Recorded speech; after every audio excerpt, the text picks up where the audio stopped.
What up, though? It's your man Rap Talk coming at you with another exclusive albums you should know. If you like what you've been hearing, seeing so far, you can like, comment, subscribe. I appreciate you. And today we're gonna get into an album. Y'all should have knew this shit was coming sooner or later. When we talking albums, you should know. Today we talking about Tupac's Me Against the World. Me Against the World, this is a bad motherfucker, yo. Of course, Pac had the other classics. But I essentially think this was like the turning point when he was about to just straight up nut the fuck up. This album right here came on the heels right after the Thug Life album, which was a group album. This album came out right after it. Right when the buzz was just steady, just growing from all of his guest appearances on different artists' songs. Songs like Gotta Get Mine with Breed. Jealous Got Me Strapped with Spice One. This Is How We Do This with Too Short. All that shit, Pac was just flourishing, He actually was locked up when his album came out, but he got it done before he went in, He went in on some bullshit, whatever. But this album actually charted #1 when he was sitting up in that motherfucker. I remember it led off with the first single too, was Dear Mama, which was a song about his mother with an old sample, If you want to say some I ain't gonna say soft, but just some sentimental shit. I ain't know this shit was about to be coming on the album with all this, I know he was about to come with some good, but I guess, I know it was all strategy, having a single for the radio. And it's kind of how they did it, back then, That's why I give this album a lot of credit too, because things like that was just even happening, Just think about that though. In hindsight, just think about that though. You got a single for an album. And definitely if people remember back then, a single was the first song that you just dropped to represent your album before it came out, to get people to, kind of get a glimpse of what they was about to get, when the album do come out, That's what they was doing back then. Just drop a song to let people anticipate the album, and you have to pick a song off your album that's pretty much done that you feel to represent your album. So just think Dear Mama was the lead off single. And how it wasn't no club song. It wasn't no party song. You know what I'm saying? It wasn't no song of that nature. It was just a straight up, just a regular ass song, Dear Mama, some semi-slow shit, But it definitely hit home with the brothers, It hit home with just the industry period, because, we all love our mothers, So that was definitely a good idea. But when you got this motherfucking album and turned this shit on, you was motherfucking in for it. First, the intro, The first fucking song is If I Die Tonight. He just come out on that shit, you know what I'm saying? That's why a lot of people feel that when he was talking about all this stuff, it's like he saw it. There's a lot of power in what you say and shit and the things you speak on, because you speak that shit into existence. You speak your success into existence, and you can speak your demise into existence, unfortunately. And this was like the lead off of all that shit, Speaking on death, speaking on... This album is kind of dark in a way when you listen to it.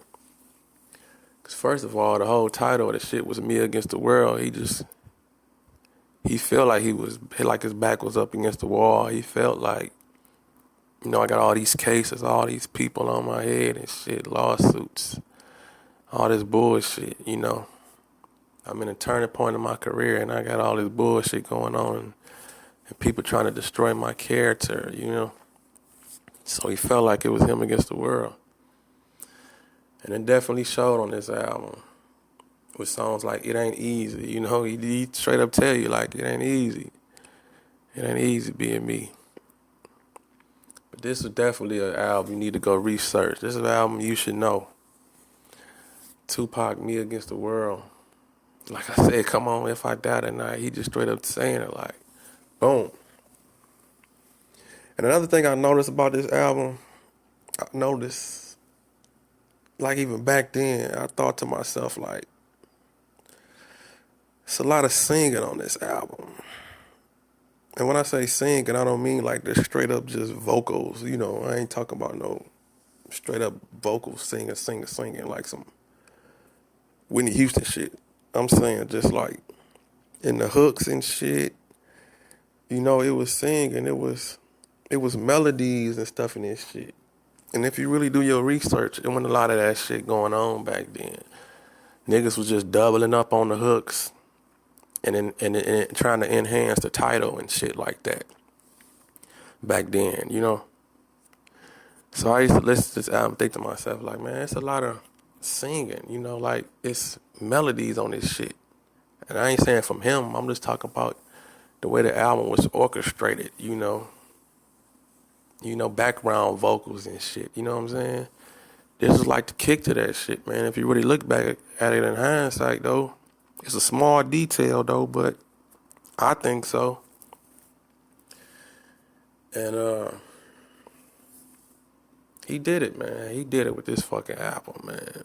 Me Against the World, he could let this boy play straight through and just deal with all the different emotions back to back to back and just ride along with him when he happy or when he mad, when he's saying so many tears, and then right after that song go off, he talking about temptations, or just the fun of just being an entertainer and being tempted by knocking these chicks off and shit, and you know, going city to city having fun and shit. Then right after that, he just preaching to the youngins on young niggas, talking to these young niggas like, you know, you can be a fucking accountant, not a dope dealer, you know. All that, man. He was giving it up. And then right after that, though, he jumped back on the street shit with Heavy in the Game with Richie Rich. Like, what's up, nigga? We still about to talk getting this money. Like I say, just let this album play through, man, the different emotions. And I think that's why a lot of us related to this man, because when he was happy, we was happy, you know, and we saw that shit playing out on the screen, all the different stories and shit. We was right along a part of the journey with him. That's why I think this album is important and the album you should know, because this was the jump off, you know. Don't get me wrong, he did have some good albums before this that was more politically charged, like Tupacalypse 9 and all that shit. I fucked with all that shit too. That shit was deep. Sometimes I'll be mad niggas slept on some of that shit. They liked the ignorant shit. So he started sneaking in with a message on some of these songs. But you go back to looking, we gonna do that album. I'll talk about more of that. I'll get into that album. But all that shit was definitely in this one. Like I say, the different emotions. Then you got Lord Knows, he on some spiritual shit. You know, just talking about the different demons, you know. Then like I say, that Dear Mama come in. It ain't easy. And then he definitely got to talk to the women. Like, Can You Get Away? That was a bad motherfucker. That's like a hood nigga romantic side nigga song. You know what I'm saying? Think about it.